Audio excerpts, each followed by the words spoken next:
अस्सलामुअलैकुम everyone, I hope you all are doing good and I really hope कि रमज़ान का महीना भले ही गुजर गया हो लेकिन हमारी इबादतें कम ना हुई हों, ख़त्म ना हुई हों और ना अल्लाह का ज़िक्र कम हुआ हो। क्योंकि रमज़ान का असल मकसद तो यही था कि हम अपनी ज़िंदगियों में खूबसूरत सा चेंज लाएं, अपना जो रिश्ता है कुरान के साथ, अल्लाह के साथ, उसे मजबूत करें। राइट, हम सब कहते हुए सुनते हैं ना लोगों को कि रमज़ान का महीना कितनी जल्दी गुजर गया, पता भी नहीं लगा और काश हम थोड़ी और इबादत कर लेते और जिक्र कर लेते। इसी तरह से हमारी मौत का दिन भी आएगा और हम यही रिग्रेट और यही अफसोस करेंगे कि अरे कि दुनिया की ज़िंदगी कितनी जल्दी गुजर गई, पता भी नहीं लगा। काश हम अल्लाह ताला की और ज़्यादा से ज़्यादा इबादत करते और जिक्र करते और जो टाइम हमने वेस्ट किया दुनिया में वो हम ना करते। सो हम क्या गलती करते हैं कि रमज़ान के बाद कुरान को बिल्कुल बंद करके रख देते हैं। और अगर रमज़ान में भी कुरान को खोलते हैं तो कैसे खोलते हैं कि हम सिर्फ पढ़ते रहते हैं कि एक कुरान पूरा हो गया, 2 कुरान पूरे हो गए, 3, ऐसे रेस की तरह पढ़ते हैं। बट हमें कुरान को सिर्फ एक पढ़ना थोड़ी था, हमें तो समझना था, अमल करना था, हमें अपनी ज़िंदगियों में कुरान को लाना था, अल्लाह के हुक्म के मुताबिक अपनी ज़िंदगी गुजारनी थी। और वो हम कैसे गुजारते? अगर हमने उसको समझा ही नहीं अपनी लैंग्वेज में तो हम उसको कैसे अमल करेंगे, अपनी ज़िंदगी में कैसे लाएंगे?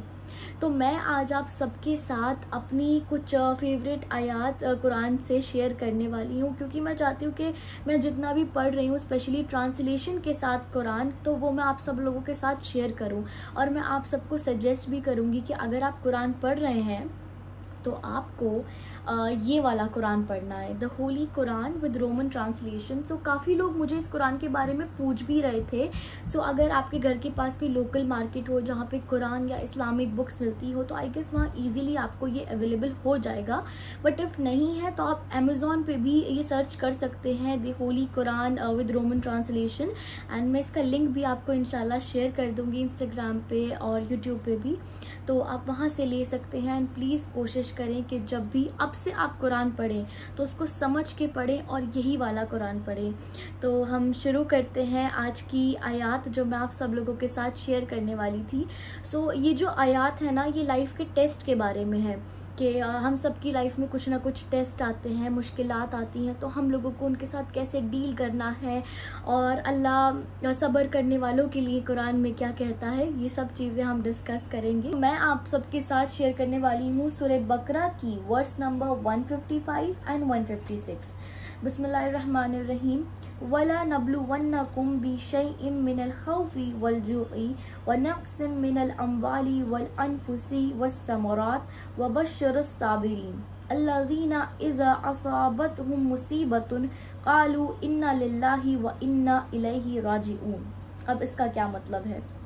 और देखो हम तुम्हारा इम्तिहान करेंगे किसी कदर खौफ से और फाका से और माल और जान और फलों की कमी से, और आप ऐसे साबिरीन को बशारत सुना दीजिए। अब इसमें अल्लाह ताला क्या कह रहे हैं कि हम सबका इम्तिहान करेंगे, कभी खौफ से करेंगे, कभी फाका भूख से करेंगे, या फिर कभी माल और जान के इम्तिहान से करेंगे, लेकिन हम सबको आजमाएंगे। और जो साबिरीन है, जो इन सब पे सब्र करेगा, शुक्र करेगा, उनको आप बशारत दे दीजिए। मतलब अल्लाह ताला उनके लिए इनाम की और खुशखबरी सुना रहे हैं। जब हम आगे इसका तर्जुमा पढ़ेंगे, जिनकी ये आदत है, क्या आदत है? उन पर जब कोई मुसीबत पड़ती है तो वो कहते हैं कि हम तो माल व औलाद हकीकतन अल्लाह ताला की है। मतलब हमारी जब भी कोई हम पे मुसीबत आती है या कोई परेशानी आती है तो उन लोगों की क्या आदत है जो साबिरीन है, कि वो कहते हैं कि जो भी हमारे पास माल और दौलत है वो अल्लाह की ही तो है और हम सब दुनिया से अल्लाह ताला ही के पास जाने वाले हैं। मतलब वो लोग इतने मुतमईन होते हैं कि उन्हें किसी बात का खौफ नहीं होता। जब भी अल्लाह ताला उन्हें आजमाता है, उनका इम्तिहान लेता है, तो वो क्या कहते हैं कि हम तो अल्लाह के ही हैं, हमें अल्लाह के पास ही जाना है और हमारे पास माल जान और जो कुछ भी है वो सब अल्लाह का ही है। वो हमें अगर नवाजता है तो हमसे ले भी लेता है। और साबिरीन को अल्लाह ताला बशारत दे रहे हैं, खुशखबरी सुना रहे हैं। तो ये कितनी अच्छी बात है। हम सबकी लाइफ में कुछ ना कुछ ज़रूर मुश्किलें आती हैं, अप्स एंड डाउन्स आते हैं, परेशानी आती है, लेकिन हमें उसमें क्या करना है? हमें सब्र करना है, क्योंकि अल्लाह ताला सब्र करने वालों के साथ है। अल्लाह ताला सब्र करने वालों का साथ कभी भी नहीं छोड़ता। और अगर आप सब्र और शुक्र करेंगे ना तो आपको कोई परेशानी इतनी मुश्किल लगेगी ही नहीं, क्योंकि हमारी हर मुश्किल के बाद जो आसानी होती है ना, जब हम गिव अप करने वाले होते हैं या जब हम बिल्कुल हार मानने वाले होते हैं, वो आसानी बहुत करीब होती है। और जिसके साथ अल्लाह का साथ हो, सब्र करने वालों के साथ, तो वो तो कभी अकेला होता ही नहीं। भले ही आपके अगेंस्ट आपके सारे फैमिली मेंबर्स हो, फ्रेंड्स हो, कोई आपके साथ ना हो, लेकिन अगर अल्लाह आपके साथ है और अगर आपके पास कुछ भी नहीं है, दौलत भी नहीं है और अल्लाह साथ है, तो आपके पास सब कुछ है।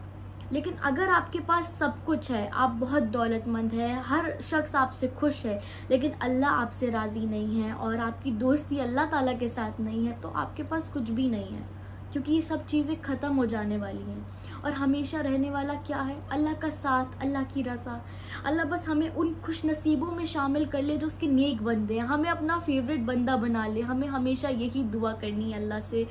एंड प्लीज़ मेरी ये रिक्वेस्ट है कि जब तक हम इन आयातों को, हम अब कुरान पढ़ते हैं, क्या हमें पता था कि जो हम पढ़ रहे हैं उसका ये मतलब है?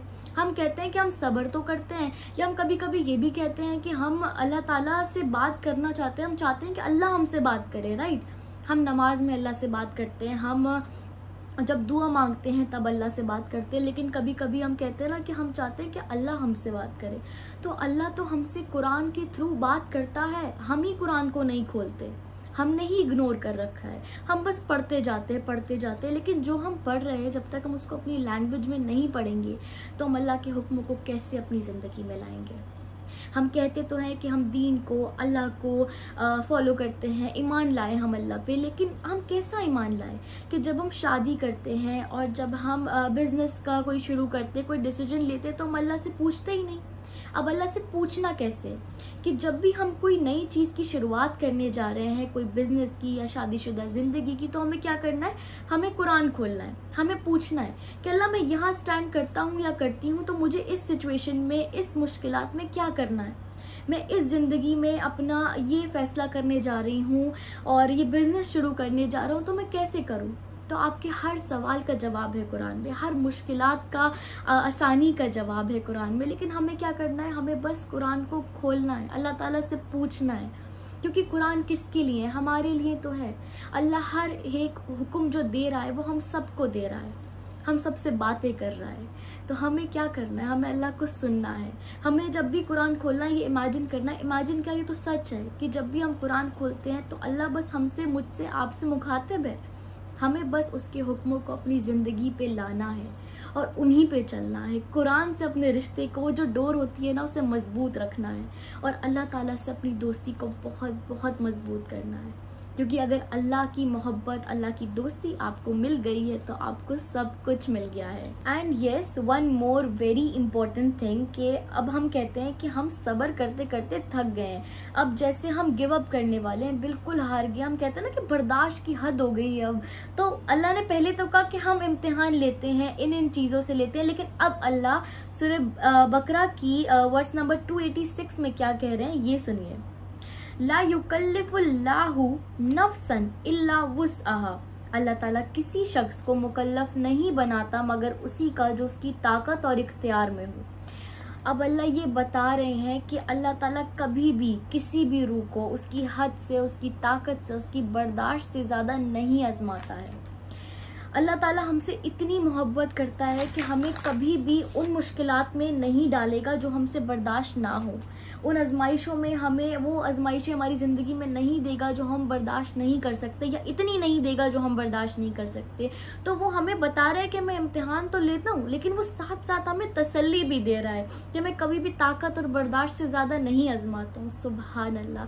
अगर आप इनका मीनिंग समझ के पढ़ लें तो आपको साथ साथ अल्लाह तसल्ली भी दे रहा है और सब्र करने वालों के लिए जो बशारत है, इनाम है, वो सब चीज़ें अल्लाह बता रहा है। अगर हम कुरान में गौर करने लग जाए ना और कुरान को एक एक चीज़ समझने लग जाए और कुरान को बिल्कुल अपने अंदर उतार लें, बिल्कुल अपनी ज़िंदगियों में ले आए, तो इतना मुतमईन इंसान हो जाता है कि उसके हर एक्शन में, उसके सब्र में भी कुरान दिखता है। एंड आई गेस हम कहते हैं हम सब्र करते हैं, बट हम वो कुरान वाला सब्र नहीं करते हैं, क्योंकि कुरान का अगर हमने सब्र कर लिया ना तो वो इंसान बहुत मुतमईन हो जाता है। उसकी ज़िंदगी में अगर कोई मुश्किलात आती हैं तो वो सब्र करता है, और अगर कोई खुशी का अल्लाह मौका दे तो वो शुक्र करता है। क्योंकि गम और खुशी ये दोनों चीज़ें हर इंसान की ज़िंदगी में है। बस क्या करना है, मुश्किल आए तो सब्र करना है, खुशी आए तो शुक्र करना है, क्योंकि दोनों ही चीज़ें अल्लाह की है, हम अल्लाह के हैं। हमें अगर सब्र शुक्र हम अपनी ज़िंदगी में ले आएंगे तो हमारी ज़िंदगियाँ बहुत बहुत ज़्यादा आसान हो जाएंगी। कभी कभी हमारी लाइफ में ऐसी सिचुएशंस आती हैं या ऐसे लोग होते हैं जो हमें बहुत ज़्यादा प्रोवोक कर देते हैं, गुस्सा दिला देते हैं। देखिए, ऐसा नहीं है कि हमें गुस्सा नहीं आता, अगर हम सब्र करने वाले हैं तो हमें गुस्सा बिल्कुल नहीं आता, गुस्सा आता है, लोग प्रोवोक करते हैं, ऐसी सिचुएशंस होती हैं, लेकिन यही तो सब्र करना है। क्योंकि कभी कभी ऐसा होता है कि हम लोगों के लिए बहुत कुछ करते हैं लेकिन हमें इन रिटर्न कुछ नहीं मिलता, अप्रिसिएशन नहीं मिलता, या हम अल्लाह की रज़ा के लिए जब अल्लाह के रास्ते पे चलते हैं तो लोग हमें बहुत ज़्यादा टॉन्ट करते हैं, भला बुरा कहते हैं। तो मुझे इस पे एक किस्सा भी याद आता है जो एक इमाम अहमद इब्न हम्बल रहीमहुल्लाह का है, जो एक मस्जिद में दर्स दे रहे थे अपने स्टूडेंट्स जो शागिर्द होते हैं उन्हें, और वो उन्हें पढ़ा रहे थे। तो एकदम एक शख्स आता है और उन्हें बहुत भला बुरा कहता है उन इमाम को, और कर्ज करने लग जाता है। लेकिन जो इमाम है वो उसे कुछ नहीं कहते हैं, बिल्कुल चुप, वो जो पढ़ा रहे थे वो पढ़ाते रहते हैं। और उनके जो स्टूडेंट्स हैं वो कहते हैं कि आप इन्हें कुछ कह क्यों नहीं रहे, कब से कुछ भी बोले जा रहे हैं। लेकिन वो इमाम जो है अपने स्टूडेंट्स को भी इशारा कर देते हैं कि नहीं कुछ नहीं, और वो अपना पढ़ाने लग जाते हैं। बट फिर भी वो जो शख्स है वो और ज़्यादा भला बुरा कहता है, उनको कर्ज करने लग जाता है, उनकी फैमिली को कर्ज करने लग जाता है, बहुत बड़ा भला बुरा कहता रहता है। तो उनमें से एक स्टूडेंट उठता है और कहता है कि आप क्यों कुछ नहीं कह रहा, उसे बहुत गुस्सा आ जाता है। तो फिर इमाम क्या कहते हैं कि आपका कुरान किधर गया, क्योंकि कुरान में तो साफ लिखा है कि कोई अगर जाहिल आपसे बात करे तो हमें क्या करना है, हमें तो उसे और सलामती की दुआ देनी है, और उससे बिल्कुल भी हमें उलझना नहीं है, हमें इग्नोर करना है, हमें अपनी डिग्निटी देखनी है और उससे बिल्कुल भी नहीं उलझना है, वहाँ से उठ के चले जाना है, चुप हो जाना है और अल्लाह पे अपने मसले को छोड़ देना है, लेकिन लोगों को जवाब नहीं देना है। एक बार हज़रत आयशा ने रसूलुल्लाह सल्लल्लाहु अलैहि वसल्लम से पूछा कि या रसूलल्लाह आपको सबसे ज़्यादा तकलीफ़ कब हुई? तो रसूलुल्लाह सल्लल्लाहु अलैहि वसल्लम ने जवाब दिया कि ताइफ में।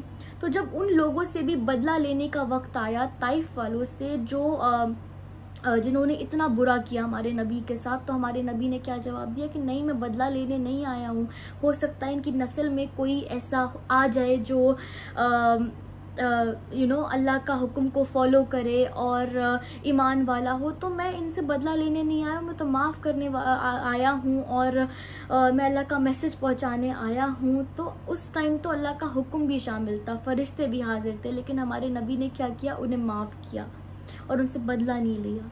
आज हम छोटी छोटी बातों पे लोगों से बदला लेने के लिए तैयार हो जाते हैं और अपने दिल में किना रख लेते हैं, उसके लिए भला बुरा कहते हैं, सोचते हैं, लेकिन नहीं, हमारा दीन, हमारा ईमान हमें क्या सिखाता है कि हमें किसी से भी, कोई हमारे साथ बुरा करता भी है तो हमें उससे बदला नहीं लेना है, उसके बारे में ना बुरा सोचना है ना कहना है। हाँ, अगर आपको बुरा लगता है तो आपने अपना जो मसला है ना वो अल्लाह पे छोड़ देना और सब्र करना है, क्योंकि फिर दोबारा वही कि अल्लाह सब्र करने वालों के साथ है और सब्र करने वालों का साथ कभी नहीं छोड़ता है। तो इंशाल्लाह अल्लाह हम सब के लिए आसानियाँ पैदा करे, और जो लोग भी सब्र कर रहे हैं या जिस भी परेशानी में, अल्लाह ताला सब के लिए आसानियाँ पैदा करे और बिल्कुल भी फिक्र ना करें, क्योंकि अल्लाह साबिरीन के साथ है, साबिरीन का साथ कभी नहीं छोड़ता और बहुत ज़्यादा मोहब्बत करता है सब्र करने वालों के साथ। तो या that's it for the video, and yes, हमेशा सब्र शुक्र करते रहें एंड कुरान को चाहे थोड़ा सा ही सही, एक एक आयत ही सही, लेकिन उसको रोज़ पढ़ें और उस पर अमल करें, समझें और कुरान के साथ अपने रिश्ते को मजबूत करें, उसकी जो डोर है उसे थाम लें, अल्लाह से अपने रिश्ते को मजबूत करें। And yeah that's it for the video. जज़ाकल्लाह खैर, अल्लाह हाफ़िज़।